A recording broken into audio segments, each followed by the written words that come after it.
Hello എൻ്റെ മക്കളെ, പിന്നെ എന്തൊക്കെയുണ്ട് വിശേഷം? നാളെ അടയ്ക്കുമ്പോഴത്തേന് പൊങ്കാലയില്ലേ?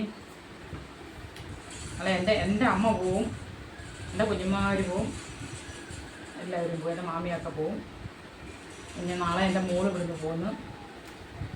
പൊങ്കാല ചോറ് കൊണ്ടുവരും, ഞാൻ നാളെ തിന്നും. ഇന്ന് കണ്ട ചോറൊന്നുമില്ല, കണ്ണത്തങ്ങയും പഴവും. എന്തിനാ ഇതൊക്കെ കാണിച്ചാൽ മതിയല്ലേ? നമ്മളൊന്നും ഒന്നുമില്ലാതെ കൊണ്ട്, ഒരു സാധനം ഇല്ലാതെ കൊണ്ടൊക്കെ വീഡിയോ അങ്ങോട്ട് കാണിക്കാൻ. ഇന്നലെ വൈകിട്ട് ഞാൻ വീഡിയോ കാണിച്ചില്ലായിരുന്നു. അത് അത്രയും ജോലിയും കഴിഞ്ഞ് കഷ്ടപ്പെട്ടിട്ടാണ് ഞാൻ ഇരുട്ടത്ത് പോയി. എന്നിട്ട് മുറ്റത്ത് ലൈറ്റിടാൻ പറ്റത്തില്ലായിരുന്നു. ആ പിന്നെ കമ്പിപ്പണിക്കാർ വന്ന് അത് മൊത്തം അഴിച്ചിട്ടിട്ടൊക്കെ പോയത്. എൻ്റെ മുന്തിരിക്ക് പന്തലൊക്കെ ഇട്ടപ്പോൾ എന്തുമാത്രം കഷ്ടപ്പെട്ടിട്ടാണ് ഞാൻ അത്ര ഇത് കെട്ട് റെഡിയാക്കി ഞാൻ ഒരു വീഡിയോ ഇട്ടെന്ന് അറിയുമ്പോൾ. അപ്പോൾ ആർക്കും കാണാൻ വയ്യ. എല്ലാവർക്കും ഇല്ല കുളത്തിൽ ചാടുന്നതും ആറ്റി ചാടുന്നതും ചെറിയ ചാടുന്നതും ഒക്കെ എനിക്ക് എല്ലാവർക്കും ഇഷ്ടം. ഇത് എൻ്റെ വീഡിയോ 10 പേര് കണ്ടോളെങ്കിൽ അത് മതി. ഇതൊക്കെ ഉള്ള എൻ്റെ വീഡിയോ. ഇന്ന് പഴവും തിന്നണം, തണ്ണിമത്തങ്ങ തിന്നണം, അതിൻ്റെ വെള്ളവും കുടിക്കണം. നിങ്ങളെല്ലാം വന്നാൽ നിങ്ങൾക്കൊക്കെ തരാം, നമുക്കെല്ലാം കൂടെ തിന്നാം.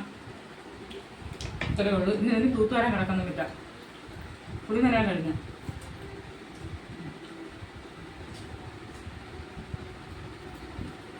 ഇത്രയേ ഉള്ളൂ കേട്ടോ. ഇനി നാളത്തെ വീഡിയോ കാണാം. ശരി എന്നാ, ഇതേ ഉള്ളൂ.